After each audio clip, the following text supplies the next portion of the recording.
కనబరుస్తూ ఉన్నటువంటి వాడుగా ఉన్నాడు. భూదిగంత నివాసులందరూ మన దేవుని రక్షణను చూడబోతున్నారు ఒక దినాన. మనమందరము ఆయన చేయు అద్భుత కార్యములను మనం చూడబోతున్నాం.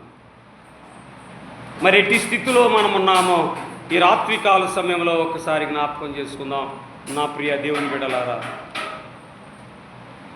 63వ అధ్యాయం, అదే యెషయా గ్రంథము 63వ అధ్యాయము వచనము 3వ వచనం నుండి చూడండి అంటున్నాడు. ఒంటరిగా ద్రాక్షగానుగును త్రొక్కి తిని, జనములలో ఎవడు నాతో కూడా ఉండలేదు. కోపగించుకొని వారిని త్రొక్కి తిని, రౌద్రము చేత వారిని అనగద్రొక్కి తిని, వారి రక్తము నా వస్త్రముల మీద చిందినది, నా బట్టలనియు డాగులయను. పగ తీర్చుకొను దినము నా మనసుకు వచ్చును, విముక్తి చేయదగినటువంటి సంవత్సరము వచ్చుతుండెను. నేను చూచి ఆశ్చర్యపడి తిని. జాగ్రత్త, ఆయన కోపము మన మీద రగల్చబోతున్నాడు.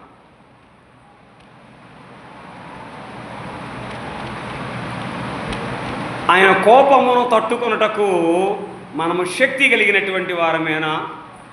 కోరాహును మనం చూసాం. మోషే మీద తిరుగుబాటు చేసినటువంటి కోరాహు ఏమయ్యాడు? భూమి నెర్రి కొట్టి చీల్చబడి జీవ సమాధి చేయబడినటువంటి వాడు.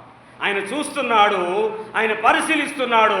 ఇదిగో నేను తేరి చూడగా ఒక్కరైనను కనబడడం లేదే. ఎండిన ఆకు వలె కొట్టుకొని పోవస్తున్నటువంటి వారుగా ఉన్నారు. వారు ఆత్మీయ స్థితిలో ఉండడం లేదు. పేరుకు నామకార్థుల వలె ఉంటున్నారు. వారు అవిశ్వాసులుగానే ఉంటున్నారు. మోసపరిచేటువంటి జీవితమును వారు ఎంచుకున్నటువంటి వారుగా ఉన్నారు. వారు అపవిత్ర ఆత్మల చేత నడిపించబడేటువంటి వారుగా ఉన్నారు. వారు స్వాభావికమైనటువంటి జీవితమును గడపాలని, ఆడంబరమైనటువంటి జీవితమును గడపాలని ఆశ కలిగినటువంటి వారుగా ఉన్నారు. కానీ యథార్థత కలిగినటువంటి వారుగా వారు ఉండటం లేదు. నేను విచారిస్తున్నాను, నేను దుఃఖిస్తున్నాను, నేను చింతిస్తున్నాను. అమూల్యమైనటువంటి రక్తము చేత లోకము నుంచి వారిని నేను విడిపించానే. వారు ఎందుకు దుఃఖాక్రాంతులను చేస్తున్నటువంటి వారుగా ఉన్నారు? మరలా నా ప్రియ కుమారుడైనటువంటి యేసు క్రీస్తును మధ్యవర్తిగా పంపించినంత వరకు మోసకరమైనటువంటి జీవితంలోనే వారు జీవిస్తున్నటువంటి వారుగా ఉన్నారని ఆయన చింతిస్తూ ఉన్నటువంటి వాడుగా ఉన్నాడు. నా ప్రియ దేవుని బిడ్డలారా, ఎటువంటి స్థితిలో మనం ఉన్నాం? ఎటువంటి స్థితిలో నీవు నేను కొనసాగబడుచున్నటువంటి వారముగా ఉన్నాం? ఈ రాత్రికాల సమయంలో జ్ఞాపకం చేసుకున్నాం. అపోస్తుల కార్యాల గ్రంథము, నూతన నిబంధనలోనికి రండి. అపోస్తుల కార్యాల గ్రంథము 18వ అధ్యాయము. చూద్దాం ఒక మాటను. అపోస్తుల కార్యాల గ్రంథము 18వ అధ్యాయము వచనము 23వ వచనం.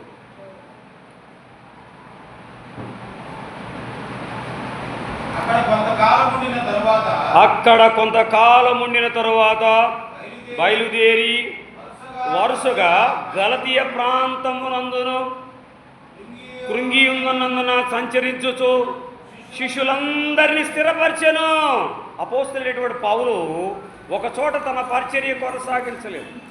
ఆయన బలపరుచుకుంటూ ముందుకు సాగుతున్నటువంటి వారు, విశ్వాసులను పురికొల్పుతూ ముందుకు సాగుతున్నటువంటి వాడుగా ఉన్నాడు.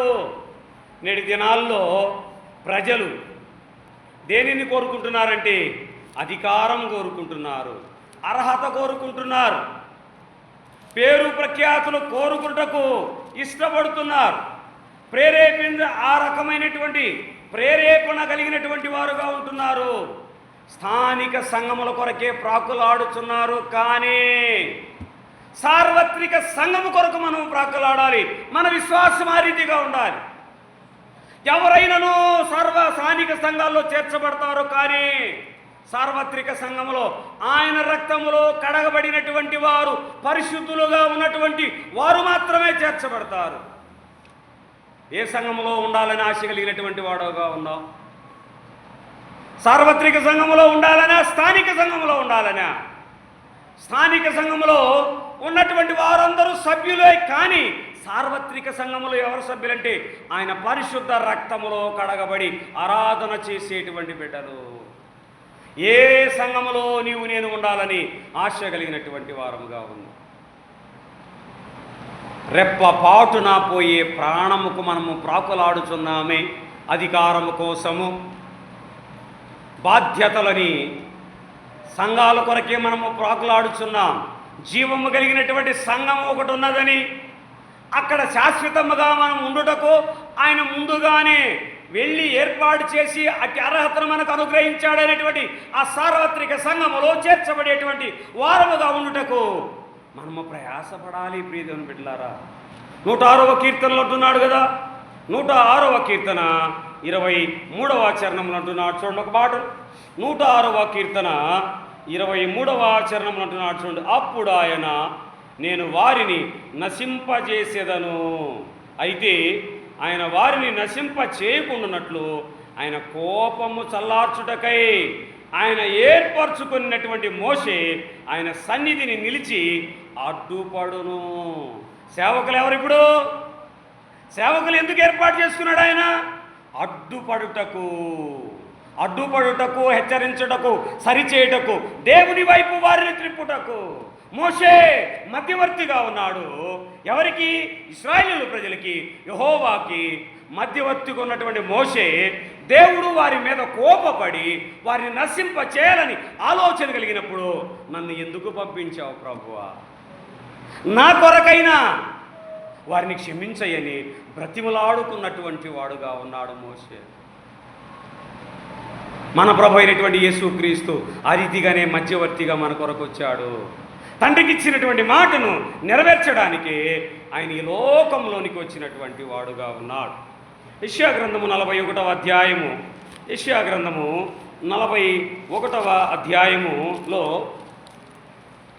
వచనము 28వ వచనంలో అంటున్నాడు. ఒక మాట చూద్దాం. 41వ అధ్యాయము 28వ వచనంలో అంటున్నాడు, నేను చూడగా ఎవడనూ లేకపోయాను, నేను వారిని ప్రశ్న వేయగా ప్రత్యుత్తరము ఇవ్వగల ఆలోచనకర్త ఎవడూ లేకపోయాను. ఆయన నిలువబెట్టిన, ఆయన ఏర్పరిచినటువంటి సేవకుడు, సంఘములో ఉన్నటువంటి, సంఘములో చేర్చబడినటువంటి వారు, రక్తములో కడగబడినటువంటి వారు కొరకు ఆయన రేపు ప్రశ్నిస్తే కాపరి బాధ్యత ఏమిటి, కాపరి ఎటువంటి సమాధానము చెప్పవలసినటువంటి వాడుగా ఉన్నాడు. ఎవనికి వారిమే ఉత్తరవాదిగా ఉందాం ప్రియదేవుని బిడ్డలారా. 64వ అధ్యాయము, యెషయా గ్రంథము 64వ అధ్యాయము వచనము 7వ వచనములు అంటున్నాడు. చూడండి ఒక మాటను,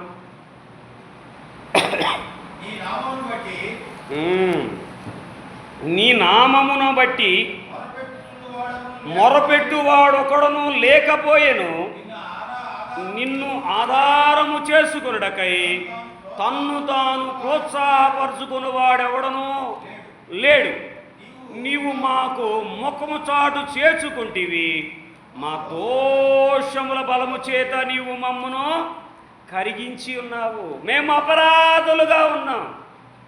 రక్షించబడ్డా మంచిదే, కుటుంబ సభ్యులతో పాటు తోటి సహోదరి సహోదరులను కూడా మోసం చేస్తున్నాం. మేము ఆత్మీయంగా ఉన్నాం, మేము నమ్మకంగా ఉన్నాం, మా విశ్వాస స్థితిలో మేము ముందుకు వెళుతున్నాం. మోసపరుచుకుంటున్నామో లేదో మన హృదయాలు మనం ఎరిగినటువంటి వారమే, మనము గ్రహిస్తున్నటువంటి వారమే ప్రియదేవుని బిడ్డలారా. ఎంతకాలం ఈ మోసకరమైనటువంటి స్థితిలో మనం కొనసాగబడేటువంటి వారముగా ఉన్నాం. చివరి మాట చూద్దాం మనం. యెషయా గ్రంథము 50వ అధ్యాయం, యెషయా గ్రంథము 50వ అధ్యాయము వచనము 2వ వచనం ఉన్నాడు. చూడు, నేను వచ్చినప్పుడు ఎవడను లేకపోయాను, నేను పిలిచినప్పుడు ఎవడను ఉత్తరమియ్యకుండా నేల నా చెయ్యి విమోచింపలేనంత కురసైపోయినా విడిపించుటకు నాకు శక్తి లేదా? ఎందుకు మీరు నా వైపు తిరగటం లేదా? ఆకర్షించబట్టలేదు. పేరుకు మాత్రమే ఆరాధన చేస్తున్నారు. నేను మిమ్మల్ని విడిపించనా? ఇశ్రాయేలు ప్రజలను ఐగుప్తి బానిస శర నుంచి విడిపించలేదా? ఎర్ర సముద్రం నుంచి దాటించలేదా?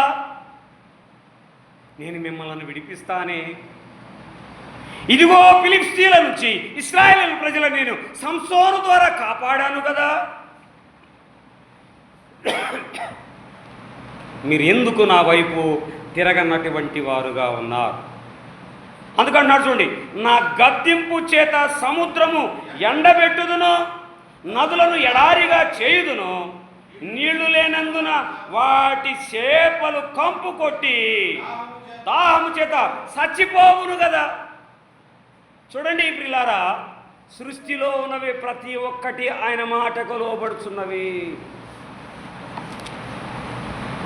ఇదిగో ఎర్ర సముద్రము ఆరినటువంటి నేలగా తయారు చేశాడు ఆయన. ప్రియులారా, ఆయన కార్యములు అద్భుతము ఆశ్చర్యముగా ఉంటాయి. ఆయన కార్యములు అవి మనకు కంటికి కనబడవు, చెవికి వినబడవు, హృదయమునకు గోచరము కానటువంటి రీతిగా ఉంటాయి. చూద్దాం, మార్కు సువార్త 6వ అధ్యాయము.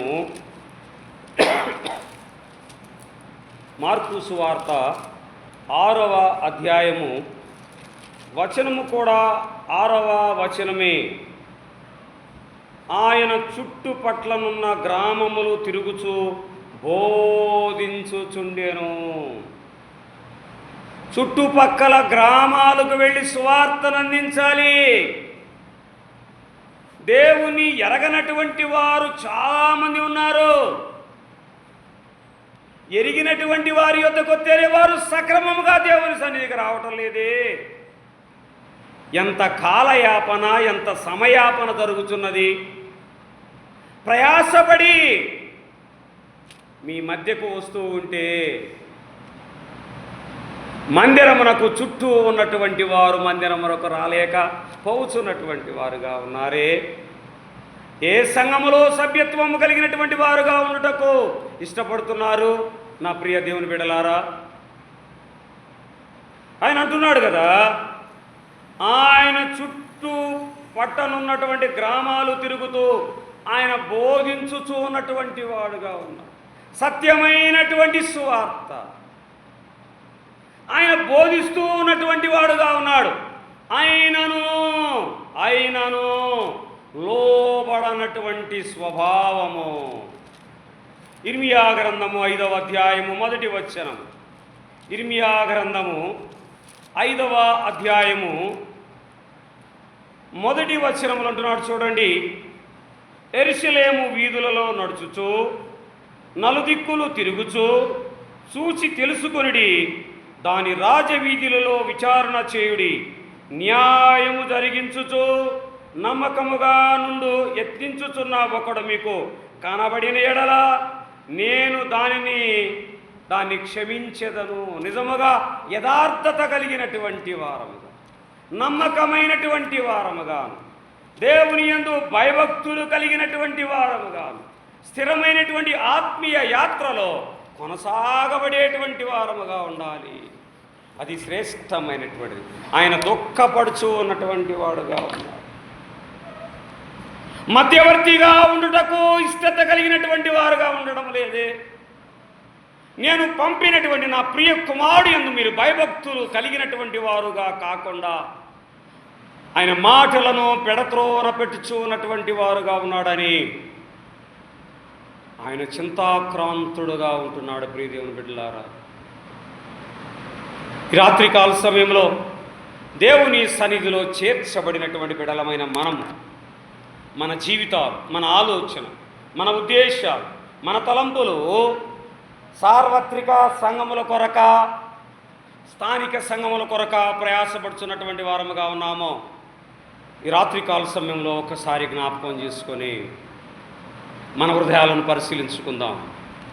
సిద్ధపాటు కలిగినటువంటి వారముగా, ఆత్మీయ స్థితిలో కొనసాగబడేటువంటి వారముగా, ఆయన ఒకవేళ ఈ రాత్రికాల సమయంలో ఆయన మన ప్రాణమని అడిగితే ఆనందముగా ఆయనకు సమర్పించేటువంటి వారముగాను, పెండ్లి కుమారుడు కొరకు ఎదురు చూసేటువంటి సంసిద్ధత కలిగినటువంటి వారముగా ఉండాలని ప్రభు పేట ఈ మాటలు మీకు తెలియపరుస్తున్నాను. దేవుడి మాటలు మన వినికిడిలో ఉంచునుగాక.